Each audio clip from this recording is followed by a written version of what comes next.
All right, good evening, ladies and gentlemen. It's 6 p.m. on Tuesday, April 9th, 2024. I'm going to call the Public Works Committee to session. Let's see. Roll call. Mr. Bellin is here. Mr. Post. Here. Mr. Bonacci. Here. All right. Do you have any audience participation this evening? Seeing none. Next up on the agenda is project updates. Mr. Nate. The floor is yours, sir. Well, good evening, Council. Good evening. Thank you for having me here today. I wanted to provide an update for everyone on what we've been doing so far with the design for the plant improvement. So near the end of January, we received 102 design drawings as well as a handful of other documents.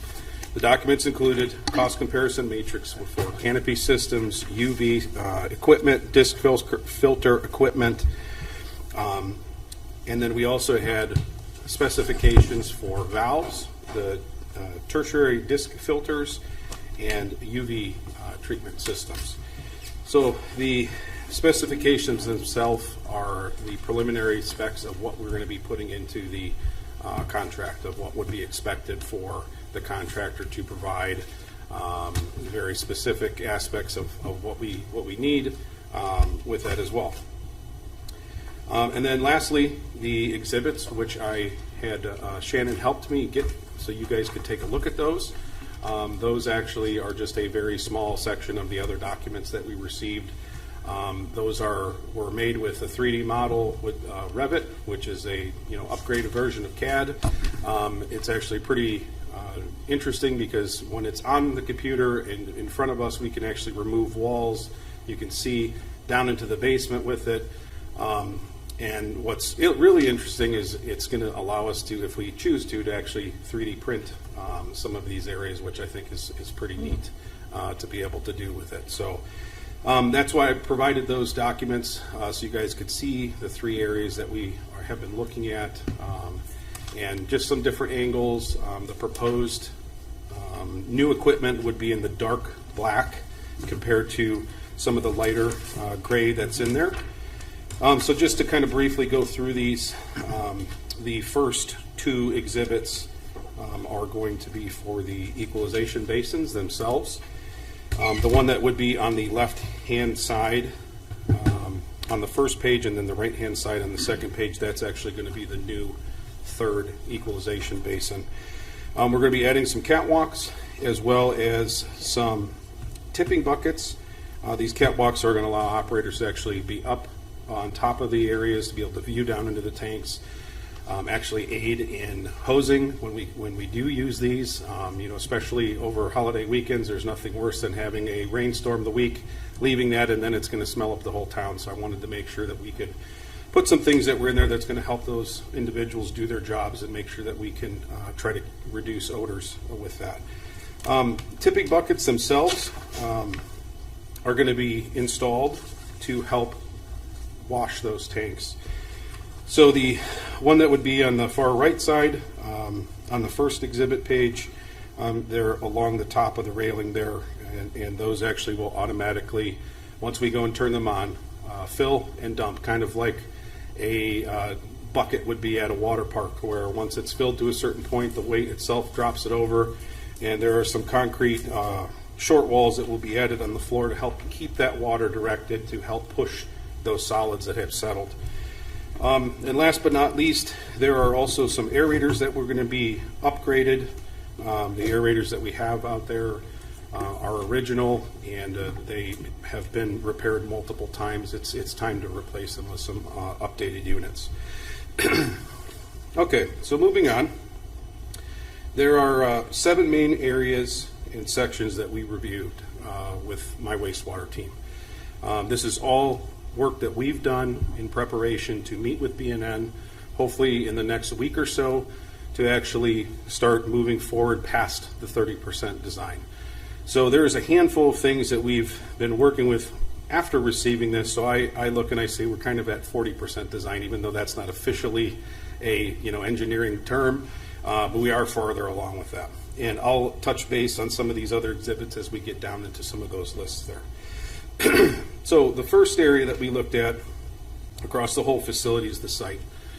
Where are we going to be able to store these equipment? Where are contractors going to park? You know, for any of you that have been over there, you know, we're kind of landlocked in that area.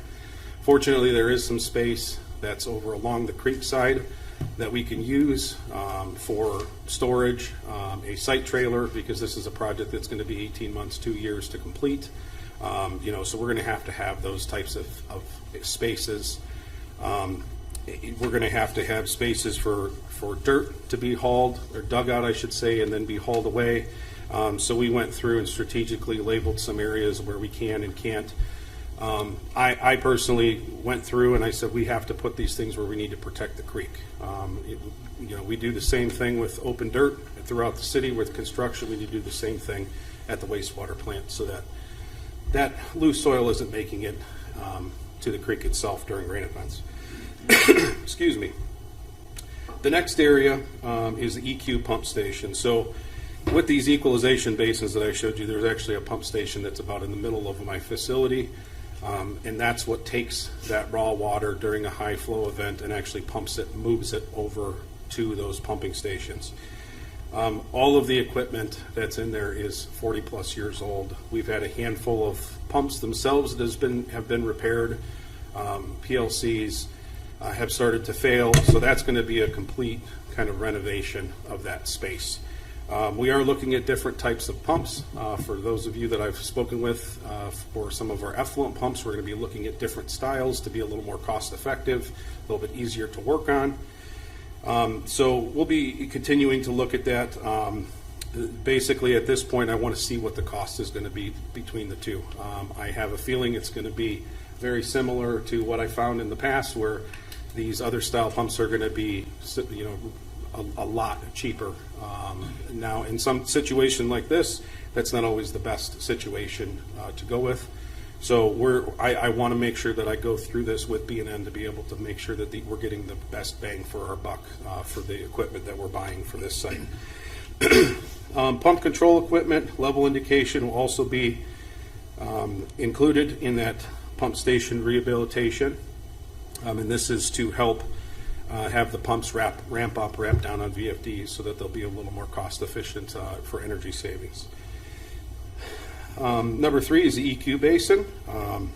Itself, other items that I didn't mention earlier, you know, with adding these walkways, we need to have some line safety flotation devices and such, so that if by chance somebody were up there during a storm event, they were full, and somebody were to fall off, besides the rails, I want to have some flotation ring devices, which we do have throughout the whole facility. You know, that way somebody can toss something to someone and be able to pull them out with it. Next is going to be the tertiary building and the treatment portion. So if you flipped to exhibit number 3, exhibit number 4, and exhibit number 5, that's our tertiary building. It's on the back side of the facility, and not only do we need to rehab the tertiary filters themselves, which are replacing 40-year-old units, the building itself needs some attention. So there are a handful of man doors that we are going to replace, windows, and then also garage doors. And the reason that we're installing garage doors is so that we can get the old unit out and then put the new units in. When this building was originally constructed, the roof was actually poured after everything was installed with it. So that's why we're going this route. These are going to be roll-up style doors with the actual rolls on the outside, so that we aren't, you know, have space constraints on the inside of the building, so that we have enough fortification above to support that, because the building itself wasn't designed originally with those. And then moving inside the building is where the meat and potatoes of it realistically is, with the tertiary filters itself. There is a whole plethora of items that go along with that. There is non-potable systems which take our effluent and push it throughout the facility. We use it for cleaning, we use it for lubrication, for pump bearings, and those items are also in the same age bracket of around 40 years old. The piping, we don't have flow meters, we have pressure gauges with this stuff. So I would really like to know how much we're actually reusing and sending back through the facility every day. And by improving just the tertiary filters, we are going to reduce that. So the ideas of increasing the non-potable size and whatnot aren't going to be, reviewed. We're sticking with what we have to move forward with this. Now, the tertiary filters themselves, B&N did a fantastic job of putting matrices together. It basically takes all the specifications, the costs, and puts them right next to each other on the same piece of paper so that we can actually make some educated decisions based on the size, based on how much actual space we have, the piping plan itself, what they need for non-potable water, and whatnot. And so we've actually narrowed it down to 2 different manufacturers, and both of them are almost identical. If you looked at them on the top, they'd look the same because they model each other now because they're both really top of the game units. Once you lift that cover, you'd see the inside is a little bit different. But these units are going to be disc filters, so instead of a rolling drum that we currently have, there's going to be cartridges that are either secured as a pie piece or there's pie piece halves that secure. That's basically the main difference between the two. These have self-contained flushing units. They have a cart that would be used for cleaning them because they do build up dissolved solids that are in the wastewater itself. So as a preventative maintenance plan that we would follow based on the manufacturer's spec, we would go through with that. So along with all this fancy new equipment, there's obviously electronics that need to be involved with that as well. Each one of these units would have a HMI or human machine interface screen, so that we have the control with it. These things are then going to be integrated into our internal plant SCADA so that the operators can see what's going on at our main operation central there. That's right in the main operations building right outside my office.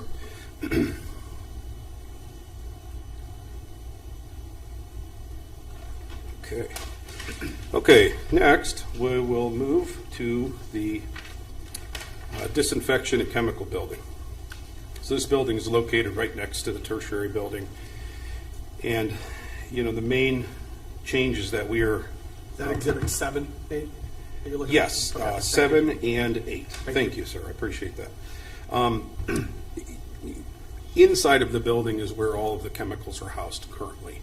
There's 2 main rooms. One of them is our chlorine room, where we actually have the 150-pound cylinders that injects the chlorine gas. We have another separate room that has the sodium bisulfite that removes the chlorine before it goes back out to tankers. So those rooms are going to be repurposed for the controls of these units themselves. Now, UV has been out for almost 20 years, if not a little bit longer. Unfortunately, technology just hasn't improved enough, this is kind of ironic considering it's a UV system. UV light from the sun destroys all of these plastic pieces that are outside. So after visiting a handful of different municipalities, we actually are planning on putting a canopy over this space as well. That's going to protect all of that equipment, that investment that we have made, the lines themselves, everything with it. Now, in order to service and remove these annually, there's going to be a... So a canopy, it's just a fixed canopy, like a park roofed basically something? Yeah, it's not just a canopy like a tarp over... No, sir. No, Okay. it'll be a fixed metal canopy. We have a matrix that we looked at 4 different kinds. There's actually one more that I want to review with B&N to just take a look at it. There are a handful that have tarp style that you would see like maybe outside of a restaurant or something, but for some reason they are 75% more than the steel units themselves are. They look beautiful, but they just aren't going to work for the situation, in my opinion, with it. I wasn't, when you said canopy, I was thinking restaurant canopies, things Yeah. like that. Like, why would we do that on a wastewater treatment plant? Right. So It's very much. Didn't mean yes. to- No just- problem. just No popped problem. out there. Thank you. So looking at 7, the canopies would go over that open area that's in the black? Is that the mesh that's in the drawing? So looking at Exhibit 7, everything that's in the dark space there is going to be new. New. So if you look at the light gray area that kind of mirrors that, that's what our tanks look like right now. They're open. The purpose of those is for the water to actually kind of meander, slow, and let the chlorine do its disinfection. The canopy itself is actually going to go over that whole space. So that in the event that we had to upgrade and install more units, because we do have quite a bit of flow left, we could actually put stuff under there as well. But the space that you see that is kind of above everything, that's just going to be grading for the operators to walk on, for us to work. And there's actually a davit crane that's a little bit more visible on the last page there, and that's going to be underneath that canopy. The purpose of the davit crane is to pull those units out. So we apply chlorine 6 months out of the year, May 1st to October 31st. During the rest of my career, I foresee the EPA changing that. So switching to UV is just a no-brainer in my opinion. We get away from the rising chemical costs, housing the dangerous chemicals themselves, and switching to a proven technology that's been out for 20 years now with it. So that davit crane is actually going to allow us to pick these units up, swing them around, place them on a kind of like a storage cart that we can then push them and store them inside of the building during winter months with it. Okay, the sixth item is the outfall and other miscellaneous concrete repairs. So the facility outfall itself has just led to Tankers Creek erosion issues. The steps that are there, part of the concrete pad, Mr. Bonacci has been out there a couple times. I know I showed this to him.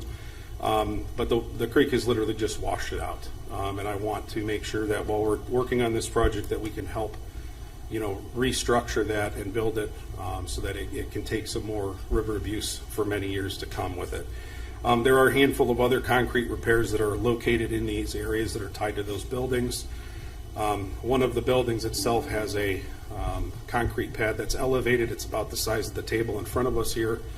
And it just over years of past chemicals, it kind of deteriorated, and I would like to, repair those items as part of that with some steps and whatnot. Lastly, the next steps. So I have lists of things I'm going to be sending to BNN.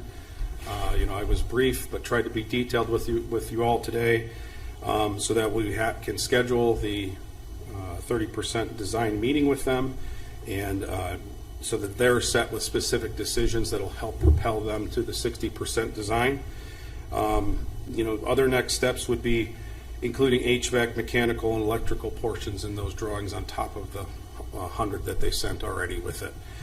So we will be working pretty extensively with the engineers for B&M team, as well as my maintenance coordinator, myself, my chief operator, to reach that 60% design. And like I said before, I just want to make sure that we review everything that we possibly can. There's times that I've already reached out to other municipalities post other visits that I've had just to follow up, because we visited one site and they were brand new. Say, how you guys? It's been 6 months now. How do you guys like these units so far and whatnot? I really want to make sure that we're making the best decision for the wastewater plant for the city that's going to, last for a very long time for us. So that's all I have tonight. If anybody has any questions, please let me know. Has there been any during this design process to get you to the 30% thus far, or 40%? Yeah. Have there been any material changes from kind of when you started that process till where you are today? Well, yes and no.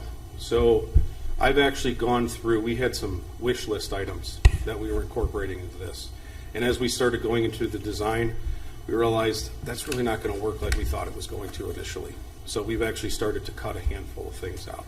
But as for manufacturers, equipment, whatnot, that has all stayed the same. Okay. We haven't made any changes based on our preliminary design that we put together. And I guess the only other question I had was, at this point, are you, and I won't hold you to it, are you able to kind of guesstimate when you might break ground, when you might get through design and be ready to start the, if I heard you correctly, 18 months, 2-year process of the build? Yeah, so I realistically, I want to get through this design this year.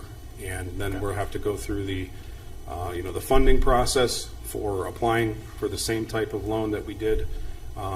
That's due in August, I'm sorry. And I, plan on doing the same thing, talking with Christina, talking with the mayor. We've had some of those discussions to help make those decisions. So ultimately, I'd like to try to get this to actually go out to bid this year. Okay.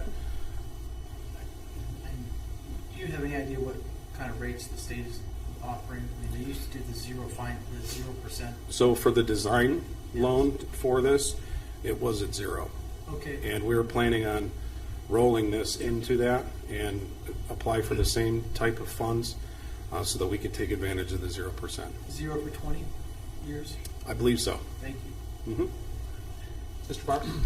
Nate, I know we're kind of early on with some of this stuff, but just since some of this is going to be new structures, is there any merit to looking at any kind of like LEED certified designs for any of this? Is it not applicable given the type of building? Is it something where we could, I'm just thinking if we look at maybe a green build component of this, if something that, would it score us higher possibly on a, I didn't know if that was something that you guys had looked at at all as a possible. So there's a handful of components that would fall under that, that we actually might get some grant money for with that, and one of them would be the replacement of the backup generator that's located in this tertiary.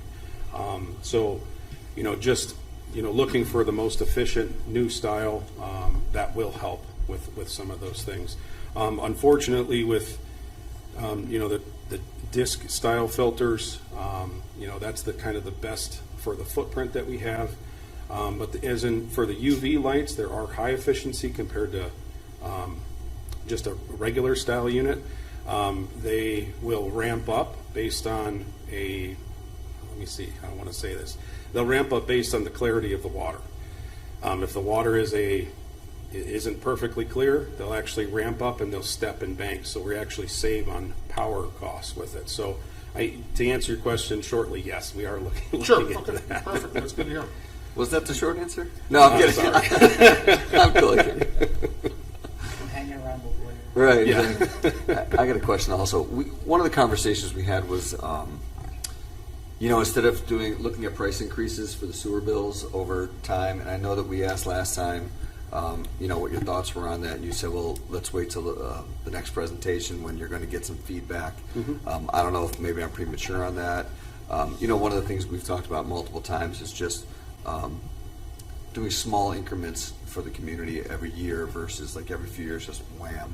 And that way it's consistent. And I know that, I thought you said one of these companies you're working with is going to do a study and give you feedback on what they think is the right amount. Because we want you to be completely funded from all the money that comes in and never have to worry about it, never have to worry if there's a $1 million piece that breaks that you can't go, we got it.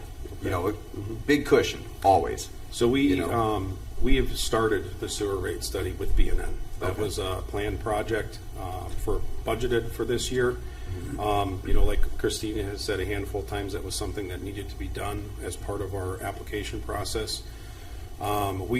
Christina and I and the sewer billing accountant, Jamie Terry, we've gathered a plethora of information. We've broken down customers based on, are they in the township? Are they Summit County? Are they Twinsburg? Are they residential? Are they commercial? Are they industrial? So that we can see, have our numbers changed? And then we can look at our revenues to say, well, how much have our revenues actually changed over time? These are the amounts that we've billed. These are the amounts that have certified that have gone, to that. So realistically, we're looking at twofold with that. Is one, are we going to need to do this solely because of a project something like this? And then secondly, we're going to have other projects that are capital based, but they're not, annual capital projects. Just like this project, there's going to be an electronics upgrade project that's going to be coming in the future. Now, it's not, tomorrow or next year, but it is something that's going to be coming in the future, and that's, over $1 million type project. That's not something that we're just going to fund out of the capital. So we're going to be looking at that as well. We've met with Ashley from B&M once. I've had a handful of phone calls, spoke with Christina, and hopefully this week I'll be scheduling a second meeting with her. What she's doing is she's making a spreadsheet and putting all this information together, grabbing information from what other municipalities, sewer rates are, and then coming up with a model based on what it looks like we actually need. We also have the amount, the costs that we've spent with it, and you guys are aware those costs have increased dramatically since COVID across the board with it. So we're looking at all of those things, and as soon as we get done with this, I 100% would like to sit with all of you and explain our findings and whatnot with it. Awesome. Thank you. Any other comments, questions, concerns for Nate? Thank you, sir. Thank you very much. Appreciate it. You're awesome. All right. Next up, in the nick of time, we're going to do a traffic signal update. Miss Moore, how are you this evening? Peachy, thank you. Okay, I'm doing a traffic signal as well as just a quick update on some of the projects. So if you remember last year, we went out for RFQs. We hired TSM Engineering to do a traffic purpose and needs studies, which we got back late in the fall. So we've had a chance to kind of digest it, review it, went over it with the mayor and some other administration. In that study, as we all know, we have an aging traffic system out here. The computerization is ancient. You can't get parts. We have to send stuff out to be remanufactured because you can't even get replacement things from service. So we have 35 signals in our system. One of the things he did was traffic signal warrants, because as we move forward, we have to know what we're going to be able to do. And warrant basically just justifies those signals based on criteria that is published in a traffic manual book, and there's certain warrants that you're supposed to meet to be able to put up a traffic signal. And what he found is 3 of our signals are no longer warranted. And what that means is if you did an analysis on peak hour traffic or crash history or one of these other 8 or 9 warrants that they use, they would not be justified as putting a traffic signal up. So what that means is they're not a warranted signal, so there's a little bit of concern about that because they could be hampering your flow of traffic. And I think some are, and I will tell you the 3 signals, so we'll go over that. We'll start with that first. The one is at State Route 91, Tinkers and Richner. The second one is at State Route 91, Case Parkway South. You said again, the second one? State Route 91 and Case Parkway South. And the third one is at Ravenna and Church Street. I'm going to start in the backwards order now. Ravenna and Church Street. If everybody knows, I'm a little closer to City Hall. So the one at Ravenna and Church Street, I've had a little bit more time to witness in off hours and different things. And I think that one does cause some safety concerns because people are ignoring the traffic signal because it is a long traffic signal because it's kind of controlled by 91 in Ravenna as far as what's doing on that. So there's a lot of going through parking lots that you shouldn't bypassing, going around and things like that because they're sitting there on a signal, traffic signal that really isn't warranted. They would have the gap to make that left-hand turn. But in certain periods they might have to wait a little bit longer to make the left-hand turn, but they have the gaps to make the turns. The signal at 91 in Ravenna creates some of those gaps for them. We've looked at it and said, well, you just can't remove the signal because that's a pedestrian area. So if the signal were to come down, some reconfiguration of that intersection, because it's very wide if you're coming up Church Street, there's that wide sweeping left-hand turn. I would recommend if we took it down, and I think it probably does need to be taken down, that the whole intersection be looked at as far as getting it aligned so that even crossing the road as a pedestrian becomes a little narrower, because that causes some delays associated with there. And that pedestrian heads go up that basically would flash with the crossing, because it would just become a pedestrian crossing, not a stop. that actually has a flashing, similar like they do in Hudson. You'd need one on Ravenna, and you might even want one in the Church Street crossing, although that would be your lesser of the two, but it still is some volume. So I'd like to take a little bit more of a deeper dive into that, and that's kind of where the recommendation on that signal is moving. Would you have to take any, are there easements on the square that you'd have to go? Because if you're going to straighten that out, then you have to go right? It's actually, what I'm contemplating doing is striping it out with paint first, because it's actually narrowing it. So you could stripe out that right-hand turn with white, even put up some traffic. If we were going to move forward with this process, it's to see how that worked first. That would then give me an idea of how I can narrow that intersection a little bit. It would make the crossing for the pedestrians, which is ultimately the goal. It is a 25-mile-an-hour area. It's posted that way. It's the downtown area. We're trying to make things more pedestrian-friendly. But because of the pedestrian and wanting pedestrian traffic there, and there are a number of crossings when there are things that go on the square, events and things like that, even though some of the traffic's, we closed down Church Street, some of that type of stuff, so that kind of disappears. But I think there is somewhat of a need, it would make that awareness that somebody's making the crossing, because I've known not at that walk, but the next walk, somebody actually has gotten hit, but that was just because people aren't as aware, and I think you want a presence there with a crossing in your downtown area. So I'd like to start looking at that as the remediation for that traffic signal. Any other questions on that one? Is it fair to say, as we talk about these three unwarranted signals, that keeping them, even though they are unwarranted, is there a financial penalty for or we wouldn't get grant money or something like? You get no grant money. Right. There's always the question of putting something up that's not warranted, and then the reason why I'm triggering on the first one, because I have a good solution for that one, because I think there should be, because if an accident does happen because you are causing this undue delay in other things, but I wouldn't want to do it without the pedestrians, the little pedestrian safety. I think you've got, I don't know, you'd have to talk to Matt as far as what your liability associated with things that aren't truly warranted. But there is no, it would be 100% city. In the report, that's what pretty much the traffic engineer said. He doesn't know if ODOT would make you take it down, if it wasn't part of your study area or whatever, but that one is a concern, just how I see people manage it. And I know everybody complains about the delay on the other side, but there's a delay on both sides. Sure. And one other question is, did something change, or was it unwarranted when it went in? I have a feeling it was unwarranted when it went in, that's fine. but it was prior to my time. Okay, that's fine. I was just Or warrants changed, but I have a feeling Okay. it was put in just because of pedestrian traffic and use over there. Thank you.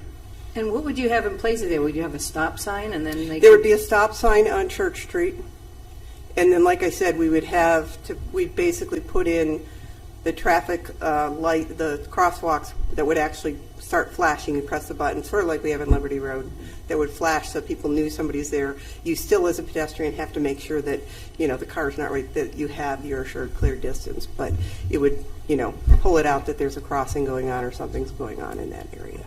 The only guess I would have as to maybe why they put the light in is because that street is at an angle, Ravenna angles, when the cars are at the red light, so they're on Ravenna facing 91, like facing east, that if you're at that stop sign, if you turn into a stop sign, I think it'd be hard to see those cars coming on Ravenna because of the cars parked at the red light, necessarily, like if they're, you know what I'm saying? Did that make sense? Like any car coming... When is If- that? if- Right, If you're at the stop again- sign looking to go left onto Ravenna, if you're at the stop sign at Church looking to go left on Ravenna, I think you'd have a hard time seeing the cars coming with all the other cars stopped at the red light, which is maybe why. No, I'm guessing, I don't know. it was put as a no. I think it was actually put up by TMS at Mayor Karabeck's devout request, but it wasn't warranted. He basically indicated that it really wasn't. It was more. They had a lot of things going on in the square. People didn't always, that was 30, 40 years, that was years ago. And Right. I usually like to look at what the standards are and why those standards are in place. And honestly, like I said, I can come up from Giant Eagle over there, and 3 cars will go past me on the left-hand side. Some of them will go through the plaza, the Sunrise, whatever that's over there. The diner. Yeah, the diner. And some will just go up and around and make the turn around people sitting there. And I've experienced it. Now, I'm not over there all the time, but just for the few times that I've like, after city hours that I typically am not in town or sitting there. When I'm after city hours, I'm usually sitting in here. But yeah, it did make me think, okay, this might be true that it doesn't need to be there, and because there were plenty of gaps to make the turn. The second one, State Route 91, Case Parkway. It was warranted when it was originally put in, but again, there was a lot of construction going in down in the area when it was put in, and what they use is projected build-out. Based on talking with the Economic Development Director, most of those buildings have somebody in them. Now, they weren't as packed as they used to be. They used to be sardines in a lot of those things. But almost every building on Case Parkway it has somebody in it. So it's not that we could say future build-out, it would be warranted. I know people complain on 91 already that, that why am I waiting on 91 or Case Parkway during off-peak hours? That one would sit primarily on red, but be triggered on green, but there's really necessarily, they might even be able to go on red, and then they sit there until it greens, and then it makes the other guys red, and now, you're stopping somebody on 91. But I don't think that one will be missed. But, so that's, it's not warranted, so if that one came down, you're not in a big hurry to get it down, but that, with the project, we probably would eliminate it, unless you wanted to move it down sooner. And finally, the third one, 91, Tinkers and Richner. I have two different engineers. One says it's not warranted. The other one said it was by coordinated use. Although in this report, it did say that there is a site distance if you remove some more vegetation and everything else. But I don't know if we want to start, the vegetation does calm you coming in, and it slows you down. So although it wouldn't be paid for, we also did look at our favorite other traffic mechanism over there, but it doesn't work. And without taking a whole house or a whole property there, it's too tightly constrained. So you see how I said that? That's a traffic light that will bring people to our meetings. That whole condo association will show up because they lobbied for years to get that, because you probably put that and then they complain to me whenever they still just sit there on red, and I said, you can't have it both ways. You can't have you're not the one controlling when it turns green. Get people excited. But and that one, like I said, at this point, that would be the one that I would not necessarily. We did look at some alternatives. We do know it does say there is a site distance problem on there. We could say, okay, you may not warrant, but we've got a site distance problem. We have it's in the community of downtown. So at this point, I'd say, it's going to be 100% ours if we have to do anything with it to get it in the system. But that's, like you said, you do know that there was a lot of concern there. And like I said, even with the one that we had talked about at Church and Ravenna, that's why I want to paint it. I want to get the information out there, what we're doing, see how it would work to some degree. And a little bit of watching it and feedback, not go immediately to nothing where we might go to the red and the blinking yellow, and so you have to stop with the stop sign up there, paint the thing, see how it functions. We wouldn't have necessarily crosswalks in at that point in time, but that would be the way I'd want to move through that one. If we were to remove that stop sign or that stoplight at Richner and Tinkers, is that what? That's a stop sign at Tinkers and a stop sign at Richner? Or is it a four-way stop? Yep, it's a two-way stop. Okay. The complaint was you couldn't get out of there. Sure. Yeah. I could see that. At Certain before periods there of was a time. light, there was a complaint that you couldn't get out. At any Couldn't school get- couldn't get school allowed. entry and school closing, it becomes a little more challenging. Okay. See that. And there is a school in the proximity there as far as that movement. So Is it possible to maybe just have it a blinking light at certain times and maybe have it functional at other times during peak traffic? Just thinking out loud. that wouldn't solve that issue for them. I mean, for getting out. And blinking is not the recommended way in the control manual for doing that. I mean, you might do a blinking where they would recommend it if it's like a business that basically lets out there's nobody there after 6 o'clock at night. And then they basically change it so it's non-functional, to some degree, but then functional again. This is functional 24/7 because there are people on all those streets coming to it. So I think it's either a stop sign or a stoplight. the other favorite thing doesn't quite work there. So at 91 and Case, if that one comes out, what is the anticipated impacts of the other roads that are around there, like Edison and like these? Edison, there are some traffic signals that are out there. Okay. Those create some of the gaps on 91, that kind of the queuing that goes on there. Based on the study with the counts going and what was going on, they're basically saying, now it may mean that you wait a little bit longer at a certain point in the day, but not forever. And then other times of the day, it gets traffic. It might clear the jam on 91 out quicker too, because now you're stopping traffic for no reason and you're piling it back up. So this is based on warrants, and there's a lot that goes behind how they develop those warrants, and it's not warranted. So then we go down kind of where we're at. So we still kind of have time to think about the case, the 91.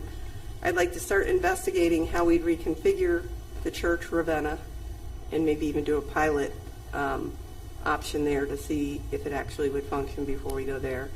And I'm not going to move forward with anything right now at 91 and Tinkers. Okay, so that gets us through their non-warrant. Like I said, we did this study, so our next step would be to go into design for the rest of the signals. We're talking the traffic signals around the whole square of the city. 36 of them at that point? There's 32 of them at that point that there would be, roughly. So it's about a $6 to $7 million project. Plus engineering is going to cost around $750,000. Now what I'd like to do is go get a quote, get a task order put together, and have the engineer who can speak more intelligently, not that I can't speak intelligently, on traffic signals and the buzz behind what he's trying to do with actuating them, the timing, how some of the new programming will allow more response, quicker response. Some of the things that we're doing for ADA, which would be how the crosswalks with the countdowns and the chirps and the backplates on the actual signal for visibility. So there's a lot of newer things that would be, when we do this, we'd be looking at it from an ADA standpoint, Disabilities Act type of things, all the things that you should have there, as well as a lot of our stuff is the traffic signals operate. Okay, but we do have maybe not everything operating 100%. We definitely don't have everything operating at 100% of the time, or even probably some things. There probably are portions on it that don't operate quite the way they should. As far as I know, emergency services would like need their stuff upgraded as far as software and all that type of stuff. So we'll be looking at them all. So this is a whole comprehensive look at the traffic signal to bring it up to current day instead of the 1980s, 90s type of technology that we were running. So I assume this is LED technology moving forward? Well, we have LED in the lights right now. Okay. But yeah, we would be looking at LED. And so as a newer design, you think we'd see any cost savings at all? Or I mean, power savings, excuse me. Well, like I said, we have LED in all our systems. Everybody talks about LED and power savings. Here is the way our program works with First Energy, or whatever you want to call them nowadays. It was First Energy when we first went into contract. It was years ago that the contracts were developed for municipalities, and we're in that ancient contract with them, and they don't know how. There's a number of communities that are still in it, not many. But in that contract, the fear back then was, and I think it was in the 70s or something, when energy and power crunches and all that type of stuff, that cities were going to turn their lights off. And of course, Ohio didn't want you to do that. So our rate schedule is still the rate schedule from back then. So for us to convert all of our wonderful lights that are in the city to LED, it would cost us more in energy based on the rate we currently pay. So what it typically happens is there was, and I know electricians in the room will get me one, there was Mercury, Viper, and there was, anybody else? Sodium, and then you got the LED, and they moved from one to the other as one became antiquated. So there's still a lot of spare parts, bulbs, et cetera, that can be placed in there that I don't see them making the transition until Then all of a sudden the transition comes in where they start changing the ballast and changing it to LED because that's just more efficient for them. But I'm sure there's still a stockpile of bulbs that basically is the reason why we haven't gone after it like Lakewood was paying the higher rate. So for them, it was cheaper for them to go to LED lighting, but not for us. So. Post, do you have a question? But our traffic signals are at whatever rate, and they do have LED in them, so there's no change. On Amy, that. do you need any action from council to move forward with your? Not tonight, no, because my looking at the intersection, I just wanted to know that's a small Okay. cost there. Getting the quote from somebody that's going to be the big quote, I didn't want you to shock you and bring this person Okay. in with this huge amount of money to do these traffic signals. I wanted to have a preemptive strike, so to speak, Okay. on that, so that's kind of where we're at there. Anybody have an issue with that? No, question I'm thinking of. So when you get that quote to do everything, that's redoing all of the signals, all the boxes everywhere in the entire city, correct? It's looking at all the signals, and then what we end up putting together is a final bid. Like some replace signals, them all. yeah, there are some that may not need as much work as others, but every signal needs something, and some might be full replacement. Some we've had accidents that have hit the boxes that are out there, and we've got I think 3 new boxes out here, cabinets. They may not need to be replaced, so we'll be looking at it on a case-by-case basis. I guess that's what I was looking at. Like And you have then- to replace them all right away. Yeah. Just Well, to- we were looking at trying to get the money to do the construction end. And the construction end, if we can get the money, we could be 80-20 funding, so we'd only be paying 20% of that bill. But there are some other opportunities that we may have been able to shoot for if we had design done through the state, which wants a shovel-ready project. So to throw your hat in on other things. Plus, it does help on the CMAQ grant application if you've got some level of completion, because they know you're serious and you're moving forward, and they're budgeting this money, and it's not going to fall out because somebody's already invested something into it. So, Shovel-ready, heard that before. you've heard that. I wonder where. I was Right. prepped. Okay, so now good with signals for now. Quick update. I still got a few minutes. Yep, go for Okay. As you all know, the road program started next door with the fire department concrete work. We're starting to mark sidewalks out in the neighborhoods. The neighborhoods that got the most amount of impact are Sharon Brook Estates. There's a few in Ethan's Green, Ravenna Road. Heritage Estates is probably the second largest area, some in Tinker's Woods. It's the list that service kind of makes, and if we've got some additions with that, we go through there. Not all inclusive. If this is taped, if anybody in the community has a sidewalk issue, always contact the service department. They have the grout program where they, if they can fix it that way, they determine if it's a city issue. They put it on the list. I get the list the following year, and that's when we put it out with the road, or this fall, so it's on the road program. Remind me what constitutes a city issue versus their own issue? Utility. If it's like a utility thing in that sidewalk? Utility, and I think they take tree roots. Tree roots? Yeah, from the tree line. From the tree lawn tree, not from Tree the lawn trees. not from the tree in the yard. Are we unique to that in Twinsburg? We are. Because I know of many other cities that don't do that, so I'm just curious. Many other cities have a sidewalk program. Many cities do? Yes. They've had sidewalk programs for years. We have chosen in a number of times, and I can bring it to you again if you're looking at it, a sidewalk that basically is a shared program between the resident and the city, where you go out, you do your inspections, you provide that to the resident, you let the resident know they've got an issue, they can repair it on their own. If they do nothing, the city will repair it, and then it's like tall grass. We go and we assess it at the end of the project, and it's a whole process, a whole. But it's cheaper because we're doing it as a big block. No, because we have all the administrative costs. We got to hire the person to make sure our system for the assessment is all set up. So it depends if you know somebody in the business or not. It's not necessarily cheaper to the resident, depending on how you split the cost. It's about the same, but it all depends on your knowledge and who you've got to replace it. So instead now we have to look for uneven sidewalks. We drill holes and put the chemical to lift them up.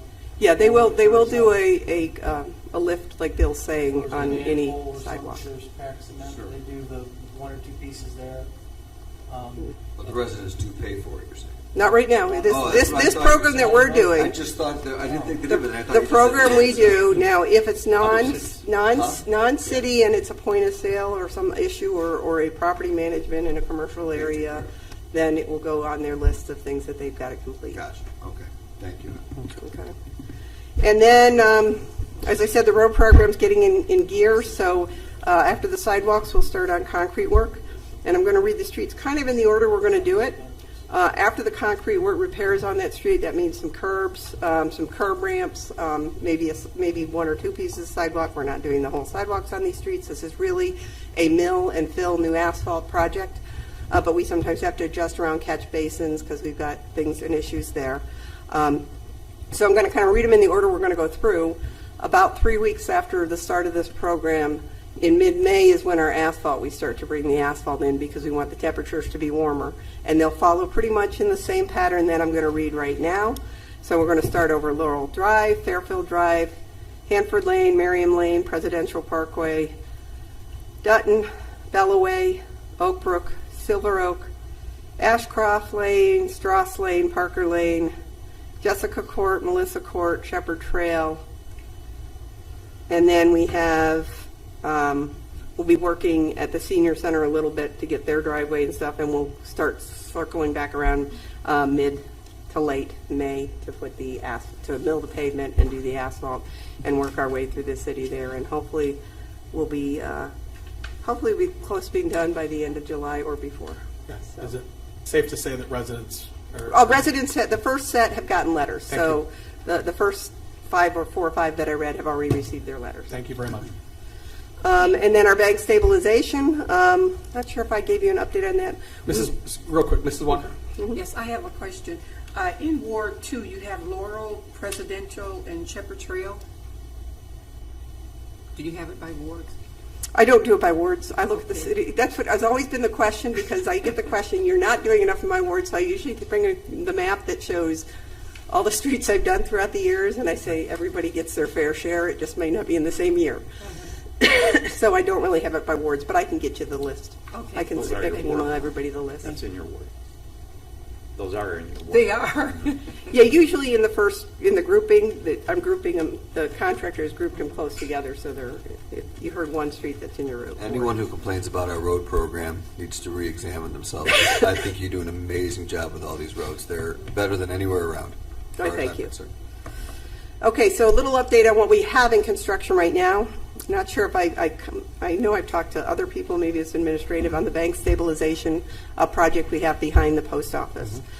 So we're doing very well on that, but we do have some change orders on that, and we were very tight on quantities, so we will be coming to council with a change order. And that the issues that we ran into was a electric pole, and the electrical issue to that pole, not being able to get it off. We had to hire electricians, other things associated with the job, take the pole down, re-erect it.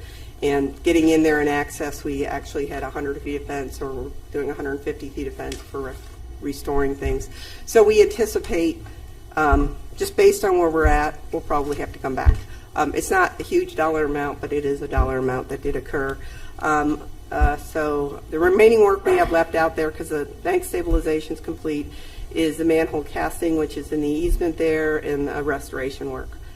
Glen, Chamberlain Park, and Liberty Park. We're really close on those quantities, so I'm still holding out that we're going to make it. For where we're at, we had some pluses, we had some minuses, so we're trying to really work it all out. Concrete, I'm hoping we'll start pouring tomorrow. Probably not get it all done, and it will rain for the next week or so. But that trail is definitely less than 5%. We got it in, so it should be pretty smooth going back there for people. Then the asphalt work and the seating inside still need to go in there. At Liberty Road, the fence, if it's not coming this week, it was supposed to come next week, but it's supposed to rain all next week. There's a little trail restoration, and we have to change out the outlet structure because it still has a skimmer over there. But those are both going very well. Another project that we're not paying a single dime for that should be starting in the city, we were contacted earlier, was OD&R, our orphan wells. And the wells have been an issue for 30 years. Since I've been here, we've found them, we've tried to do things. We used to have to pay, you have to get us back there. You'll have to pay to create the access way or the way to get in. Well, with the Inflation Reduction Act and all its infrastructure and green projects, capping wells was a high priority. So we were contacted by ODNR, said, sure, you can cap our wells. There's one well on a resident, which they contacted the resident and have permission to go in on the resident, on Dare Road. Then they're going to access from that resident's property into the park by Hickory Trail. And they utilize some of Hickory Trail to get back. They have to deviate from it at some point. There's 2 wells that are along the railroad down in that direction. One will be they'll be going where they could minimize the impact to trees, but it might be a nice, good connection down at eventually. It's halfway there to get to Warren Parkway. We can look at it in the future with Parks and Rec, so it might be another access point for a nice little trail in there. The final well, they have to access from Dodge School through our Center Valley Parkway trail, which was designed, the bridges were designed for HS20 loading. We're videotaping it this week. We're supposed to have a pre-con, so I don't have a start date, but I'm assuming the start date is going to be when weather's permitted and they can get in to do this. Parks and Rec will be notified. Parks and Rec will then put it onto their sites as far as when that work will be occurring. And finally, the Four Corners Ravenna Shepherd Road intersection thing that we're in right away with.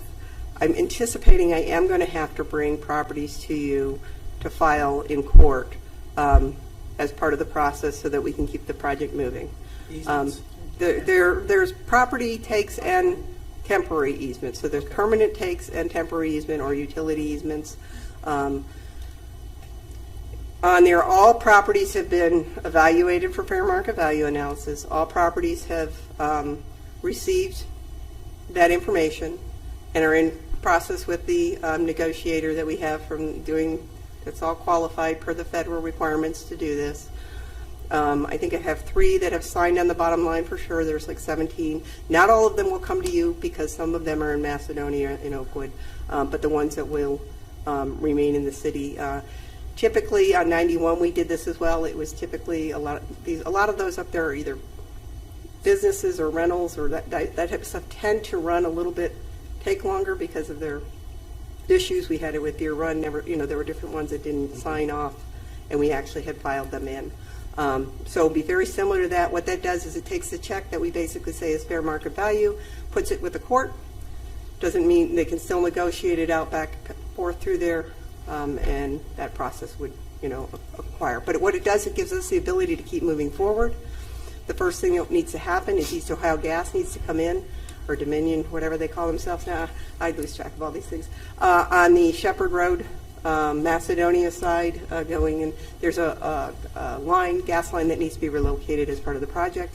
I need them to get them in and out, because then I need the electric company in to relocate poles. And of course, they always have friendly people on their poles, so I've got multiple people that have to come in after them. Did this project in the fall, so I can still get going in February with my construction portion, or the city's construction of the actual widening of the roadway.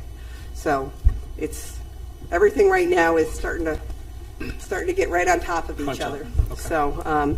So you'll be receiving that, and I just wanted a heads up, so that would be that's coming, and that's what that's for. Thank you, Amy. I appreciate it. Question. Real quick, I gotta close this, and we gotta start caucus in 2 minutes. Okay. Go ahead.